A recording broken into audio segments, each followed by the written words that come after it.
Bonsoir, je vais vous présenter et donner surtout une recette de saumon gravlax, donc avec du saumon frais, de l'ail frais, du gingembre frais et du poivre 5B, l'huile d'olive vierge et du sel de mer.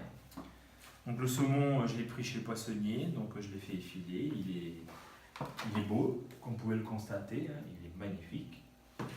Donc c'est quand même des filets qui font plus de 2 kg, c'est vraiment un gros morceau.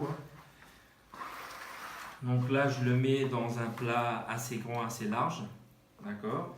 Donc l'ail que j'ai épluché, que j'ai coupé en petits morceaux, il est là, avec le gingembre frais. Donc je vais mettre dessus pour l'instant sur le saumon. Donc je mets l'ail, je mets aussi le gingembre. Voilà. Je mets du gros sel dessus. Il faut en mettre quand même pas mal du gros sel parce que c'est le gros sel qui va cuire quand même le saumon. Et c'est un saumon à manger vraiment en été parce que c'est quelque chose qui se mange très frais en salade ou en apéritif à picorer. Voilà. Donc là je mets du poivre dessus,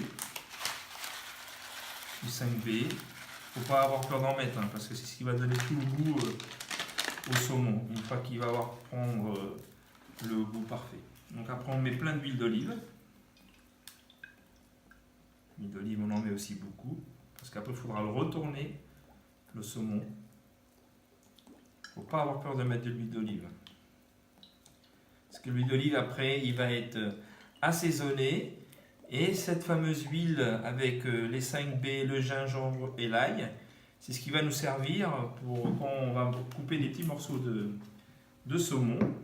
Et bien c'est ce qui va faire le goût et le charme du saumon. Donc voilà, donc on peut faire une fois comme ça. Voilà. On remet un petit peu d'huile avec les mains parce que il faut qu'on sente quand même un petit peu bien ce que l'on fait. Moi je sais que j'aime bien, voilà, bien badigeonner le saumon. Et maintenant, il n'y a plus qu'à laisser agir, le mettre au frigo. Et on n'y touche pas à part remettre de l'huile d'olive dessus tous les jours, 2 à 3 fois par jour si on veut. Laissez bien agir. Et maintenant, on n'a plus qu'à égoutter. Dans une semaine, on peut commencer à en manger tous les jours, des petits filets. Et au niveau de conservation, on peut attendre jusqu'à 3 semaines, il n'y a pas de problème. Voilà, j'espère que ça vous fera plaisir. Et je vous souhaite bon appétit.